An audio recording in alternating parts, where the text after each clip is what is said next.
ಅಮ್ಮ ನೋಯೋ ಜಾಗ ಕೊಡ್ದ್ಬಿಟ್ಟು ನೋಯ್ತದ ಅಂತ ಕೇಳ್ತಿಯಲ್ಲೋ. ಮತ್ತೆ ನೋಯ್ದ್ರೆ ಇನ್ನೇನ್ಲ ಆದದು? ಹಾಕೊಂಡು ನಾಯಿಗೆ ಹೊಡೆದಂಗೆ ಹೊಡೆದವ್ರಲ್ಲ.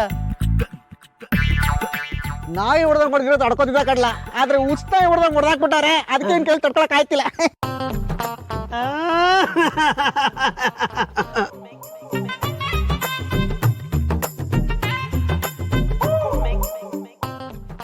ಇದೇ ಹಾಕ್ಲಾ ಎಲ್ಲಿ ನೋಯ್ತದೆ ಅಂತ ಹೇಳ.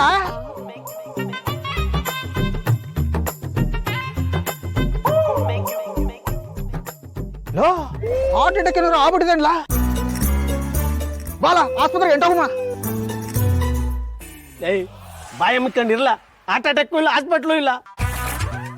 ಮತ್ತೆ ಯಾಕಿಂಗ್ ಹೇಳ್ತದಿಲ್ಲ ಒಳ್ಳೆ ಗೌಡ್ರು, ನಮ್ ಸಿದ್ದೇಗೌಡ್ರು ಎಂತ ಟೈಮ್ನಾಗ ನಮ್ ಜೊತೆಯಾಗವ್ರೆ. ಯಾವನಾರ ಒಂದ್ ಏಟ್ ಮುಟ್ಟಕ್ ಬಂದ್ರೆ ಸುಮ್ಕೆ ಬಿಟ್ಟವ್ರ ಇಲ್ಲ ತಾನೇ. ಆದ್ರೆ ಏನ್ಲ ಆದ್ರೆ ನಿನ್ನೆ ರಾತ್ರಿ ಎಲ್ರು ಸೇರ್ಕೊಂಡು ಕೊಡ್ತಾ ಇದ್ರು. ಗೌಡ್ರು ಅವ್ರ ಜೊತೆ ಸೇರ್ಕೊಂಡು ಊಟ್ನಾಗ ಹೊಡೆದಾಕ್ಬಿಟ್ರು ಕಣ್ರು.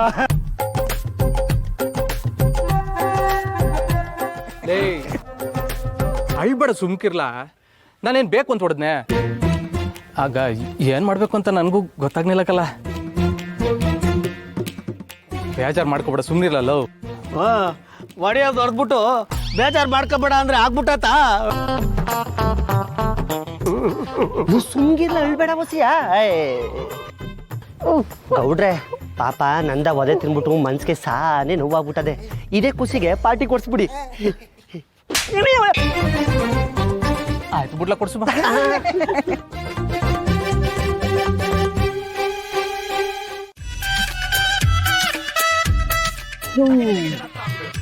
ಈ ಹಾಳಾದ ಕೂದಲಿರೋ ಸಮಸ್ಯೆ ಯಾವಾಗ ನಿಲ್ಲುತ್ತೋ ಏನೋ.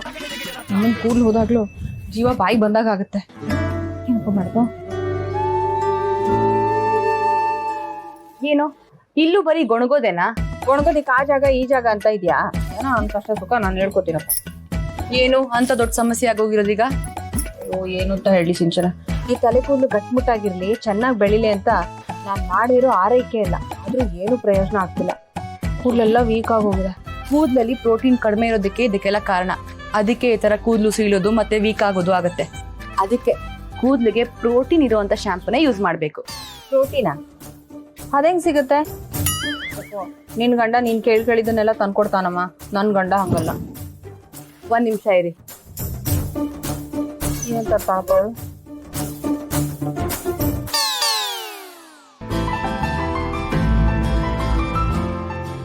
ಗೊಣಗೋದನ್ನ ಬಿಟ್ಟು ಇದನ್ನ ಯೂಸ್ ಮಾಡಿ.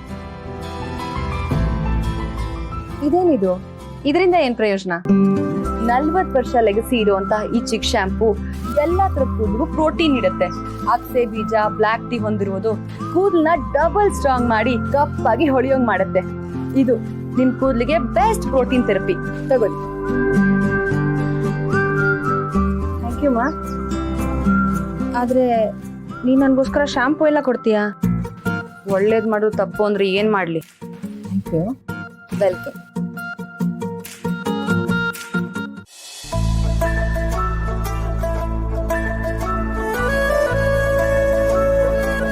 ಬೆಂಕಿ, ಉತ್ಸವಕ್ಕೆ ಅಲಂಕಾರ ಮಾಡಕ್ಕೆ ಚೆಂಡು ಹೂವ ಜಾಸ್ತಿ ಬೇಕಾಯ್ತದೆ.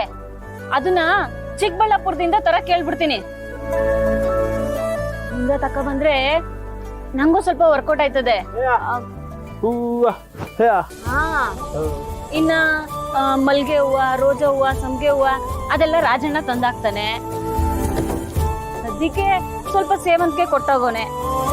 ಇನ್ನು ಅಲಂಕಾರಕ್ಕೆ ಏನೇನ್ ಬೇಕೋ ಅದನ್ನ ನಾಳೆನೆ ತಗೊಂಡ್ರೆ ಆಯ್ತದೆ. ಯಾಕಂದ್ರೆ ಈಗ್ಲೇ ತಂದ್ಬಿಟ್ರೆ ಎಲ್ಲ ಬಾಡೋದಂಗ ಆಯ್ತದೆ.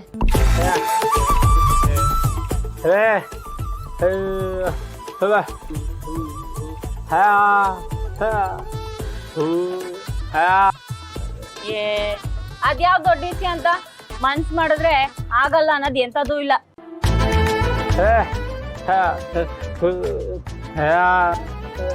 ಬೆಂಕಿ, ಚೆಲ್ವಿ ನನ್ನ ಮಾತು ಎಲ್ಲಿ ಕೇಳ್ತಾಳೆ ಹೇಳು? ಮದ್ವೆ ಆಗು ಅಂದ್ರೆ ಏನೇನೋ ಕಾರಣಗಳು ಹೇಳ್ತಾಳೆ. ಅಲ್ಲ ಇಂಥದ್ ಕೆಲಸ ಎಲ್ಲ ಆದ್ರೆ ಮೈ ಮೇಲೆ ಎರ್ಚ್ಕೊಂಡ್ ಮಾಡ್ತಾಳೆ. ಅಲ್ಲ ನಾನು ಹೇಳ್ದಂಗೆ ಮದ್ವೆ ಆಗಿದ್ದಿದ್ರೆ ಇಂಥ ಕಷ್ಟ ಎಲ್ಲ ಇರ್ತಿತ್ತ ಹೇಳು ಮಗ? ಇವಳಿಗೆ ನೀನೇ ಒಸಿ ಬುದ್ಧಿ ಹೇಳು. ಅವ ಇವನೇ ನಂಗೆ ಬುದ್ಧಿ ಹೇಳೋದು. ಎಂತವ್ರನ್ನ ಮದುವೆ ಬೇಕು ಅಂತ ಏನ್ ನಂಗೆ ಗೊತ್ತಾಗಕ್ಕಿಲ್ವಾ? ಬಂದವರೆಲ್ಲ ನೀನ್ ನಿಮ್ಮ ಅಮ್ಮನ ಜೊತೆ ಇರೋದ್ ಬೇಕಾಗಿಲ್ಲ, ನೀವ್ ಹೂವಿನ ವ್ಯಾಪಾರ ಮಾಡ್ಬೇಡ ಅಂತ ಹೇಳ್ತಾರೆ. ಹಂಗಂತ ಹೇಳಿದ್ಮೇಲೆ ನಾನು ಹೆಂಗ್ ಮದ್ವೆ ಆಗಕ್ಕಾಯ್ತದೆ? ನೋಡು, ನೀನು ಕೊನೆವರೆಗೂ ನನ್ ಜೊತೆನೆ ಇರ್ಬೇಕು ಅಷ್ಟೇಯ. ಅಲ್ಲ ಕಣ್ಮಗ, ಮದ್ವೆ ಆಗ್ಬೇಕು ಅಂದ್ರೆ ಏನಾರ ಒಂದ್ ಬಿಡ್ಲೇಬೇಕಲ್ವಾ? ಬಾಳಿ ಬದುಕ್ಬೇಕಾದವಳು ನೀನು ಮಗ. ನನ್ನ ಬಗ್ಗೆ ಯೋಚನೆ ಮಾಡ್ಕೊಂಡ್ ಕುಂತ್ರೆ ಆಯ್ತದ ಅವ್ವ? ವಾ, ಹಂಗಾರೆ ನಾನೇನಾರ ಕೈ ಕಾಲು ಮುಡ್ಕೊಂಡ್ ಮೂಲೆಯಲ್ಲಿ ಕೂತಿದ್ರೆ ನೀನು ನನ್ನ ಬಿಟ್ಟೋಯ್ತಾ ಇದ್ದ? ಅಯ್ಯೋ ಬಿಡ್ತು ಅನ್ ಮಗ, ಹಂಗೆಲ್ಲ ಮಾತಾಡ್ಬೇಡ ಕಣವ. ಅಲ್ಲ ಹಂಗೆಲ್ಲ ಹೇಳಕ್ ಆಯ್ತದ? ನಾನು ಹೆತ್ತ ಮಗಳಲ್ವೇ ನೀನು? ಹಾ, ನೀನು ಹಂಗೆಯ. ನನ್ನವ್ವ ಅಲ್ವಾ? ನನ್ನ ಹೊತ್ತು ಎತ್ತು ಕಷ್ಟಪಟ್ಟು ಇಷ್ಟುದ್ದ ಸಾಕಿಲ್ವೇ? ನನ್ ಖುಷಿಗೋಸ್ಕರ ನಿನ್ನ ಬಿಟ್ಟೋಗಕ್ಕಾಯ್ತದ? ಅದೆಲ್ಲ ಆಗಕ್ಕಿಲ್ಲ. ನೋಡು, ಕೊನೆವರೆಗೂ ನೀನ್ ನನ್ ಜೊತೆನೆ ಇರ್ಬೇಕು ಅಷ್ಟೇ.